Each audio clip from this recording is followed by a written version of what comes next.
Boa tarde a todos, boa tarde ou bom dia ainda, não sei. Eu queria trazer aqui para reflexão hoje com vocês um dado que eu tenho buscado aprofundar, inclusive vou lançar um livro novo sobre isso. Observamos todos juntos que a vida como um todo, ela tem uma perfeição fantástica. O mundo vegetal e o mundo animal nasce pronto. Nenhum tigre, nenhum elefante, nenhuma orquídea vai ser outra coisa. Há uma beleza intrínseca nas flores, nas florestas, como há uma beleza incrível nos animais, até mesmo nos menores animais. É incrível a beleza. Pois bem, o ser humano, de todos os seres vivos conhecidos, é o único que precisa ser educado. É o único que não nasce pronto. Qual é o sentido profundo de não nascer pronto?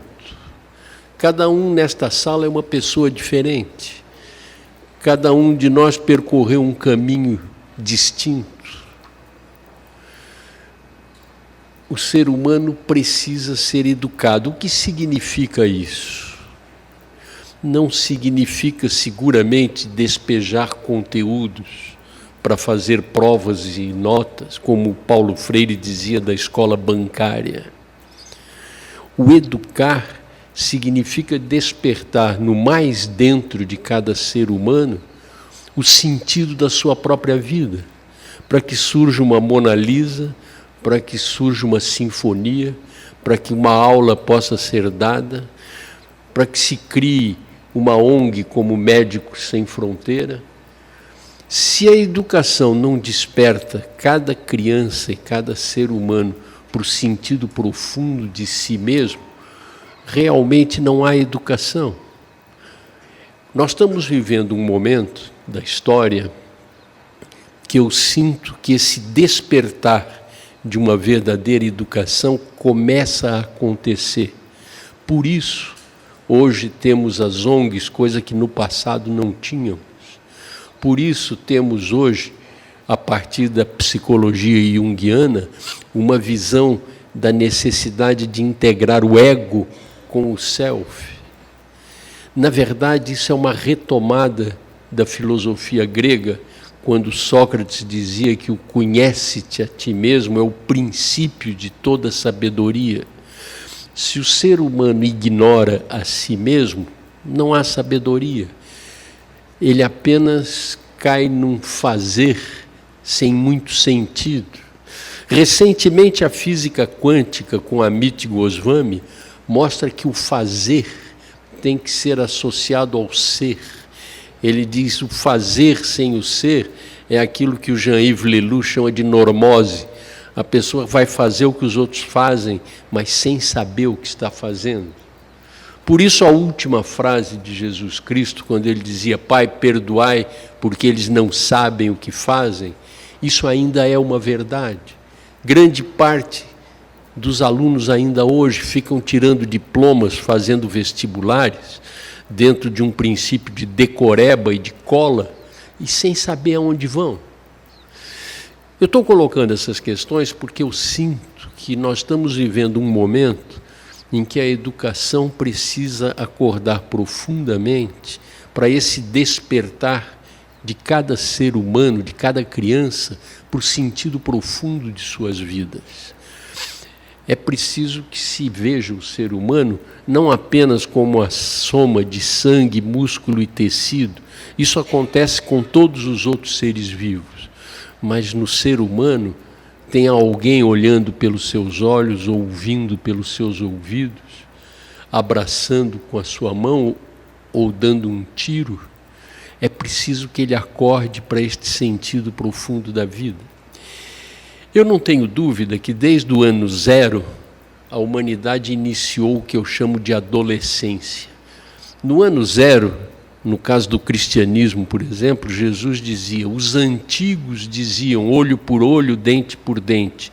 Eu vos digo, amai o inimigo. Só que na época era impossível entender isso. Tanto que a principal igreja que surge vai fazer cruzadas, inquisições e queima o inimigo na fogueira. Não por mal, não existe essa questão de mal.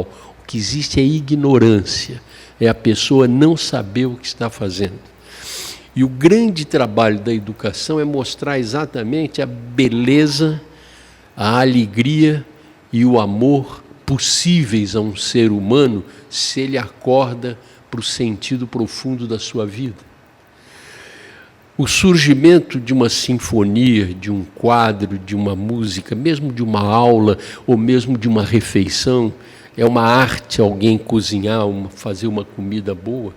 O surgimento disso depende exatamente da educação, perceber a diferença. Você tem 50 alunos na classe, não adianta fazer uma aula de conteúdos para eles fazerem uma prova. Tanto que eu digo aos meus alunos da pedagogia, a grande pergunta que você pode fazer depois que você traz um conteúdo, não é a respeito de certo e errado, mas é perguntar à classe, o que você aprendeu durante esse mês? O que você gostou mais? O que foi mais difícil? Qual é a dúvida que fica? Se o educador não trabalhar desta forma, caímos naquilo que eu já disse aqui, caímos na decoreba, entende? E na cola. Eu me lembro quando eu dei aula na Faculdade de Medicina em Sorocaba, que eu estava trabalhando naquela época com uma disciplina que se chamava EPB, que um dia eu estava no meio de uma aula, de repente entrou um aluno e diz assim, Rui, posso levar essa carteira que está aqui? Eu digo, mas por quê? Não tem carteira em outra sala? Não, é que eu anotei aí as coisas que eu preciso para a prova. Eu disse para ele, olha, no fundo, naquela época eu já pensava um pouco como eu estou dizendo hoje, eu disse, então leva a carteira, porque realmente o ensino era um ensino profundamente conteudista. Eu um dia pedi a um desses alunos da medicina que entrasse na fila do INSS para ele ver como é que as pessoas iriam atendê-lo. Eles voltavam indignados, porque eles não diziam que eram alunos da medicina, eles entravam como alguém do povo, né?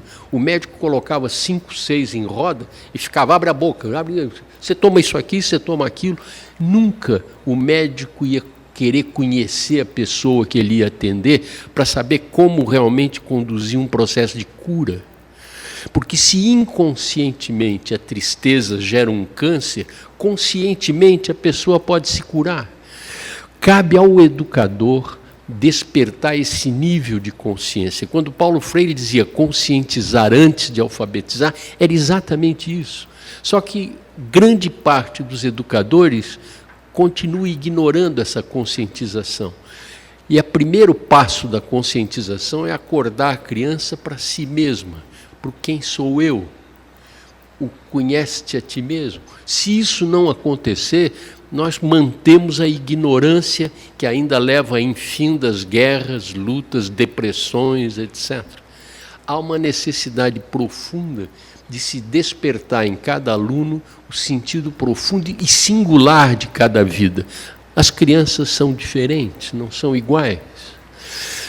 Então, eu hoje procuro trazer para a educação exatamente o que eu chamo de um momento de grande transformação, que foi o fim da adolescência, que era um mundo de crenças. As crenças levaram a inevitáveis guerras religiosas.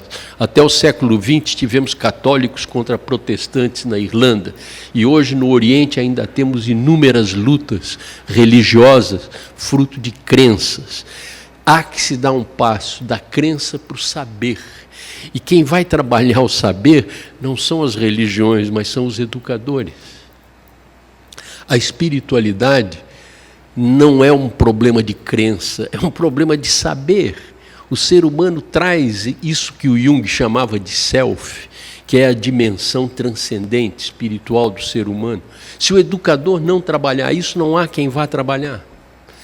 Então eu sinto que hoje nós estamos vivendo um momento muito profundo de transformações nas escolas, que é afastar essa ideia de currículos rígidos, conteúdos rígidos. Eles são importantes, desde que o aluno perceba logo, desde cedo, aquilo que se chama de interdisciplinaridade ou de transdisciplinaridade, que é a unidade do saber.